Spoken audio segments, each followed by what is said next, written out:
ರೇಣುಕಾಸ್ವಾಮಿ ಕೊಲೆ ಕೇಸ್ನಲ್ಲಿ ದರ್ಶನ್ ಅಂಡ್ ಗ್ಯಾಂಗ್ಗೆ ಇವತ್ತು ಮಹತ್ವದ ದಿನ. ಮಾಫಿ ಸಾಕ್ಷಿಯಾಗಿ ಪ್ರದೋಷ್ ಏನು ಅರ್ಜಿ ಸಲ್ಲಿಸಿದ್ದಾನೆ, ಅದನ್ನ ನ್ಯಾಯಾಲಯ ಕನ್ಸಿಡರ್ ಮಾಡಿದೆಯಾ ಇಲ್ವಾ, ಇವತ್ತು ಅದರ ಆದೇಶ ಪ್ರಕಟ ಆಗಿದೆ. ಮಾಫಿ ಸಾಕ್ಷಿ ಅಂಗೀಕಾರದ ಕುರಿತು ಇವತ್ತು ಮಹತ್ವದ ಆದೇಶ. 59ನೇ CCH ಕೋರ್ಟ್ನಿಂದ ಆದೇಶ ಹೊರಬರುತ್ತೆ. ನ್ಯಾಯಾಧೀಶೆ ಸುಜಾತ ಮಡಿವಾಳಪ್ಪ ಸಾಂಬ್ರಾಣಿ ಅವರ ಪೀಠ ಈ ಆದೇಶವನ್ನು ಪ್ರಕಟಿಸಿದೆ. ಪ್ರಾಸಿಕ್ಯೂಷನ್ ಮತ್ತು ಪ್ರದೋಷ್ ಪರ ವಾದವನ್ನು ಆಲಿಸಿ ಕೋರ್ಟ್ ಆದೇಶವನ್ನು ಕಾಯ್ದಿರಿಸಿದೆ. ಪ್ರದೋಷ್ ಹಿನ್ನೆಲೆ ಪೊಲೀಸರು ಜೈಲು ಅಧಿಕಾರಿಗಳ ವರದಿಯನ್ನು ಕೂಡ ಕೋರ್ಟ್ ಪಡ್ಕೊಂಡಿದೆ.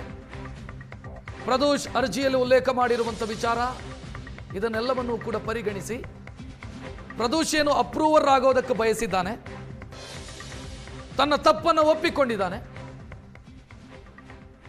ಆತನ ಮಾಫಿ ಸಾಕ್ಷಿಯ ಅರ್ಜಿಯನ್ನ ಮಾಫಿ ಸಾಕ್ಷಿಯಾಗಿ ನನ್ನನ್ನು ಪರಿಗಣಿಸಿ ಎನ್ನುವಂಥ ಅರ್ಜಿಯನ್ನ ಕೋರ್ಟ್ ಪರಿಗಣಿಸತ್ತಾ?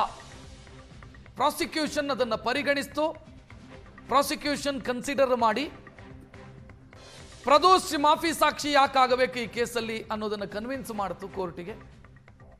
ಪ್ರದೋಷ್ ಪರ ವಕೀಲರು ಕೂಡ ಪ್ರಸ್ತಾಪ ಮಾಡಿದರು. ಪ್ರದೋಷನ್ನು ಕೂಡ ಕೋರ್ಟ್ ಪ್ರಶ್ನಿಸ್ತು, ನೀನು ಏನು ಅರ್ಜಿ ಹಾಕಿದ್ದಿ, ಆ ಅರ್ಜಿಯಲ್ಲಿರುವಂಥ ಕಂಟೆಂಟ್ ಏನು ನಿನಗೆ ಗೊತ್ತಿದೆಯಾ ಅನ್ನುವಂಥ ಪ್ರಶ್ನೆಯನ್ನು ಮಾಡಿತು. ನಾನು MBA ಓದ್ದವನು, ಆ ಅರ್ಜಿಯಲ್ಲಿ ಏನಿದೆ ಅನ್ನೋದು ಗೊತ್ತಿದೆ, ಅರ್ಜಿಯ ಪರಿಣಾಮಗಳು ಏನಾಗುತ್ತೆ ಅನ್ನೋದು ಕೂಡ ನನಗೆ ಅಂದಾಜಿದೆ ಅಂತ ಆತ ವಿಡಿಯೋ ಕಾನ್ಫರೆನ್ಸ್ ಮೂಲಕ ತನ್ನ ಹೇಳಿಕೆಯನ್ನು ಕೂಡ ದಾಖಲಿಸಿದ್ದಾನೆ. ಕೋರ್ಟ್ನ ಮುಂದೆ ಅರ್ಜಿಗೆ ಸಂಬಂಧಿಸಿದಂಥ ಹೇಳಿಕೆಯನ್ನು ದಾಖಲಿಸಿದ್ದಾನೆ. ಇವತ್ತು ಕೋರ್ಟು ತನ್ನ ಆದೇಶವನ್ನು ಪ್ರಕಟಿಸುತ್ತೆ ಮಾಫಿ ಸಾಕ್ಷಿಗೆ ಸಂಬಂಧಿಸಿದಂತೆ. ಹೆಚ್ಚಿನ ಡೀಟೇಲ್ ನೀಡೋದಕ್ಕೆ ನಮ್ಮ ಪ್ರತಿನಿಧಿ ರಮೇಶ್ ಫೋನ್ ಸಂಪರ್ಕದಲ್ಲಿ. ರಮೇಶ್, ಇವತ್ತು ಮಹತ್ವದ ದಿನ ಹಂಗಿದ್ರೆ ಡಿ ಗ್ಯಾಂಗ್ಗೆ.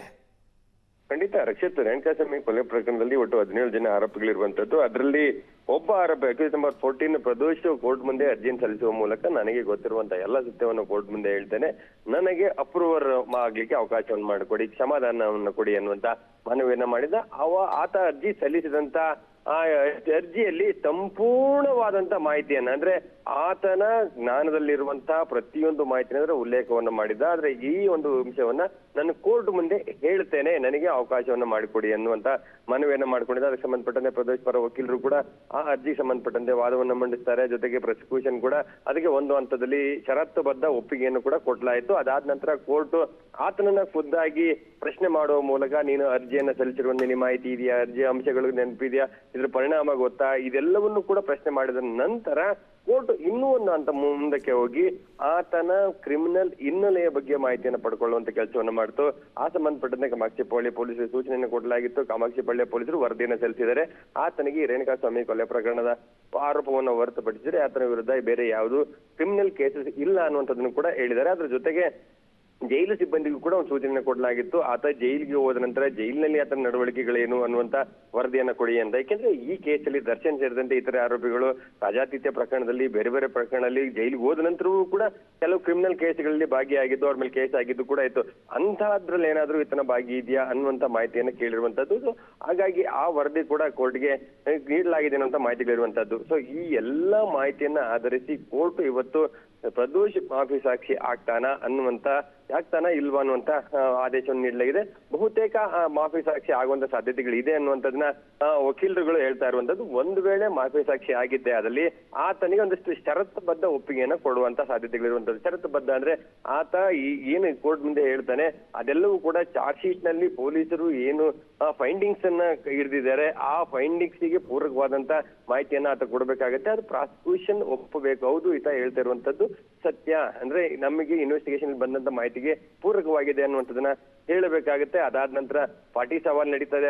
ಇತರೆ ಆರೋಪಿಗಳ ಪರ ಪಾಟಿ ಸವಾಲಿನಲ್ಲಿ ಕೂಡ ಆತನಿಗೆ ಗೊತ್ತಿರುವಂತಹ ಸತ್ಯವನ್ನ ಸ್ಪಷ್ಟವಾಗಿ ಹೇಳಿದ್ದೆ ಅದಲ್ಲಿ. ಅದಾದ ನಂತರ ಅಂತಿಮವಾಗಿ ಪ್ರಾಸಿಕ್ಯೂಷನ್ ಅದರಿಗೆ ಒಂದು ಸರ್ಟಿಫಿಕೇಟ್ ಕೊಡುವ ಮೂಲಕ ನಾವು ಅಪ್ರೂವರ್ ಆಗಿ ಆತನನ್ನ ಮುಂದುವರಿಸ್ತೇವೆ ಅನ್ನುವಂಥದ್ದನ್ನ ಹೇಳಿದ ನಂತರ ಆತ ಸಂಪೂರ್ಣವಾಗಿ ಅಪ್ರೂವರ್ ಆಗ್ತಾರೆ. ಸೊ ಈ ಪ್ರಕ್ರಿಯೆ ಮುಂದೆ ನಡೆಯುತ್ತೆ. ಆದ್ರೆ ಇವತ್ತು ಆತ ಮಾಫಿ ಸಾಕ್ಷಿ ಆಗ್ತಾನ ಇಲ್ವಾ ಅನ್ನುವಂತ ಆದೇಶವನ್ನ ಕೋರ್ಟ್ ಹೇಳಿದೆ. ರಕ್ಷತ್, ಥ್ಯಾಂಕ್ ಯು ರಮೇಶ್ ಮಾಹಿತಿಗೆ.